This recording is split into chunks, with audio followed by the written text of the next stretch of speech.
The life of a stormtrooper was not a pleasant one, and many times the greatest victims in Star Wars are in fact the troopers that fight over the warring orders of the Jedi and the Sith. From the clone troopers to the stormtroopers, slaves to their masters. Becoming a stormtrooper was pitched as actually having a role in the galaxy and contributing to the greater empire. At first, to be a stormtrooper was a great honor and a duty. When one eventually became a stormtrooper, however, they were met with a horrifying revelation. The fact that their life was meant to be one of servitude and pain. Simple pawns to be moved around by their masters, whether that be a Moff or Lord Vader or Sidious personally. In the original Star Wars trilogy, we don't really get any glimpse at all in the life of a stormtrooper and just how difficult it truly was. We're more caught up with the grand forces of Luke Skywalker versus Darth Vader, with little thought of the men behind the stormtrooper helmets, where they may come from, and what they really believe in. The Legends comic book Trooper, however, highlights a stormtrooper in the opening moments of the original Star Wars movie, as this trooper is a part of the boarding party for the Tantive 4, sent there by the personal order of Darth Vader to retrieve the stolen Death Star plans. This is the tragic story of this trooper, giving us a glimpse of what it was truly like to serve under Lord Vader. Before we get into the story, there is a big sale on the Star Wars merch page, with t-shirts and hoodies up to 70% off and as low as $15. So if you see anything you like, be sure to check it out, link in the description down below. This summary of the Trooper series comes from Wikipedia.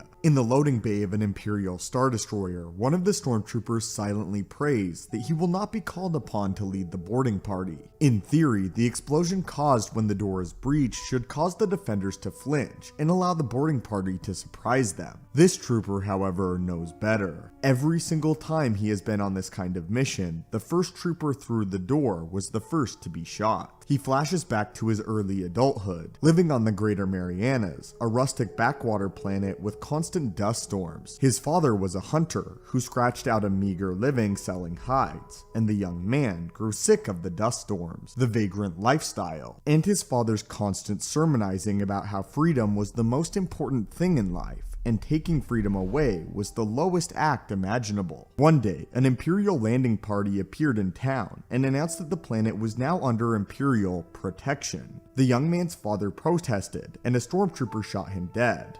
Pa had the freedom he was born with. The other guy had a blaster. Seeing the end of his old life, the young man appealed to the Imperials to take him with them. The officer in charge said that he would have to demonstrate his loyalty to the Empire first, by executing a random member of the crowd. The young man did.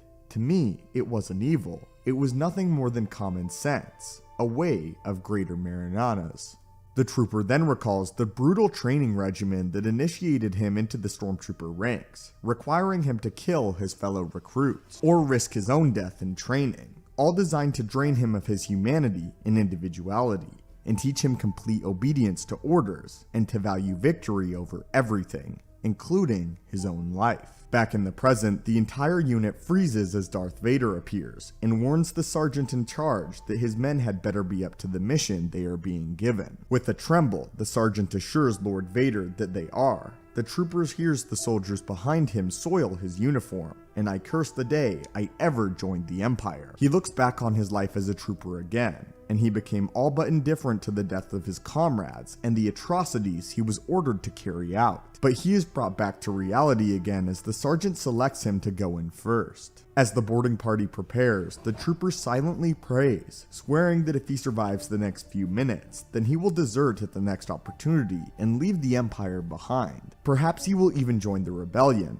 But the important thing is that he will be a free man again. When the door is blown open, the trooper is surprised when the theory works. The defenders flinch, allowing him an extra second to get through the door. And the first shot is taken in the head by his sergeant, following closely behind him. As he rushes down the corridor, gunning down rebels, he rejoices that he's alive, and thinks he will make good on his vow as soon as the mission is over. After the ship is taken, Vader is informed that the Death Star plans are not in the ship's main computer. The trooper then silently watches as Vader interrogates and then kills the captain of the rebel ship. Seen that go down 1,000 times before, never seen it fail. As the trooper searches the ship for passengers, the most beautiful girl I've ever seen shoots me in the face. He falls and begins to feel cold. which is a bad sign given that the internal temperature of a starship is never cold. As the other troopers stun the girl, his vision fades to blackness. The last thing he hears is his squad mate saying, "She'll be alright." His last thought is, "But I won't." This again follows a trooper in the opening moments of A New Hope, the most beautiful girl he's ever seen being Leia, and him being the stormtrooper that Leia shoots moments before she herself is stunned. This shows the tragic life of a stormtrooper, and that in reality, very few of them really wish to serve the Empire. They simply do so out of necessity, and out of fear for their own lives. Going back and watching the original trilogy with this in mind really gives a new perspective on the stormtroopers. They too were victims caught in what seems to be this eternal war, and they are simply pawns in a greater game, a game led by Vader and Sidious. If you think about it though, the life of a stormtrooper truly is horrifying, enslaved to these masters who care nothing for your life, and whose only desire is to crush the rebels, no matter if you too are crushed along with them. But now I would love to hear your thoughts on the Trooper comic book, and how do you feel about the tragic life of a stormtrooper? After hearing this story, do you now perceive the stormtroopers very differently than you originally did when watching the original trilogy? And if you haven't, I urge you to go back and watch it with these brand new lenses. According to my analytics, a lot of you guys that watch the channel haven't actually subscribed yet, so if you like the content and would like to see more, force choke that subscribe button, or if you're a Jedi, force push it. Also, don't forget the sale on the Star Wars merch page. It won't last forever. As always, my friends, thank you so much for watching. May the Force be with you, and have a great day.